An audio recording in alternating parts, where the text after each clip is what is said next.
Alright. Okay, state your name, age, residence, and wedding date. So my name is Tiffany Piner. I'm 21 years old. I live in Murrieta, California, and my wedding date is June 15th, 2013, but it is very changeable.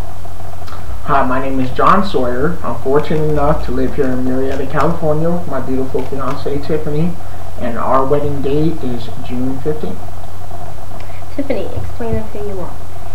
So everything I want in a wedding is pretty much sparkle, roses, a traditional style wedding. I want roses around the aisle. I want it on the altar. I want sparkles everywhere because that's just my type of personality. I'm sparkly. John?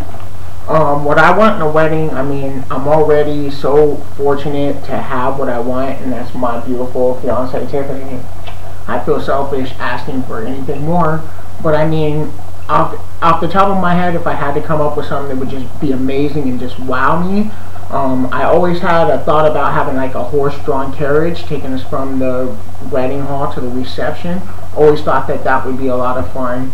Life-size, his and her mannequin dolls for the cake, and just off-the-wall type things that she was talking about, but also the roses and the white and the red, all that stuff was cool too.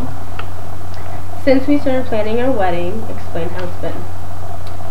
Since we started planning our wedding, it's basically been like a lazy river. We just have been taking it slowly because we're waiting for it to get closer to the date.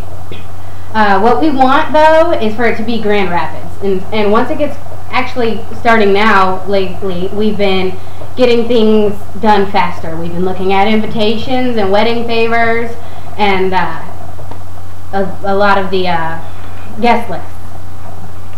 Who's in control and who tries to take control?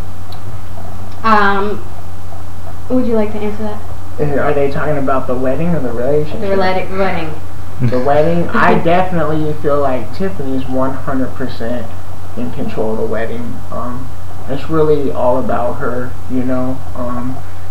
Whatever she wants, you know, is awesome with me, and just, I know if she gets whatever she wants, she's going to be the ultimate happy, and just her being that high level of happy is going to make me that happy. So really just making sure that she has that most special wedding any way I can is definitely my #1 priority. Who's changed in attitude, and explain any emotions you've had throughout this? I'd like to say that John has changed in attitude. More when we started talking about getting married, he was all excited. He was looking at pictures with me. Well, now he's thinking, well, the wedding's pretty far away. He kind of just, you know, wants to let go more. He's like, you can go ahead and plan it. I don't need to look at these pictures. Just know that I want, you know, the carriage. I want it in a chapel and stuff like that. He's been pretty peaceful with it. That'd be my word. What's out of control? I'll take it. What's out of control is just, I think when we first got into the whole thing, we had kind of underestimated exactly how much work and how much effort it was to get it all together, you know. For me, I plan for something 2-3 weeks before it happens, and usually it's pretty successful, and I never had very many failures with that. But I'm saying that a marriage obviously is the biggest thing in life, so therefore it's going to require more preparation and more attention and what have you. Tiffany works hard, and we have some little things like the dress and the suit and the things like that, but just the venue is very, very difficult. The theme's very, very difficult because we're still really young. We don't have experience in these type of things, so a lot of our research is being done through Google, and we're just trying to pick bits and pieces of what we like out of other people's weddings. So, explain any disagreements. I'd say the disagreements that we have, like I want fairies incorporated into my wedding, and I want a Cinderella type wedding.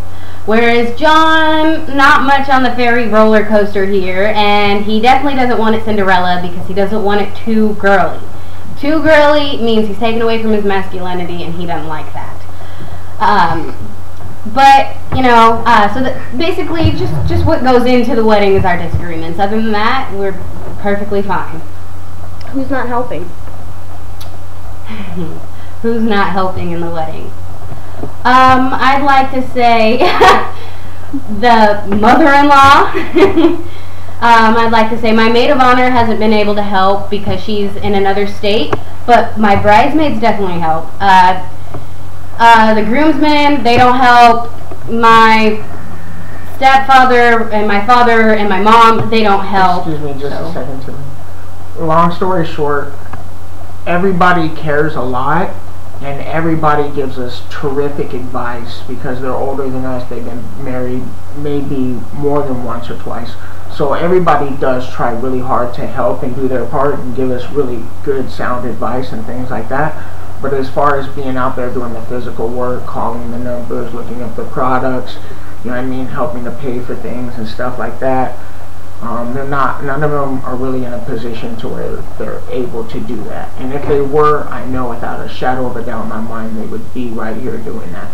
But just because of the distances and the cost of flying so far away and everything, it's really hard. And I think that's what the number one issue is that we're having is it's just me and her doing the whole thing. And we've never done it before. Explain any other issues you have. Well, I think that the last question in John's last answer pretty much said the main issue we have. Everyone flying in, the cost for it all is way too high. And I mean, besides money, we probably wouldn't have an issue. Besides, you know, obviously the decorations that go into the wedding.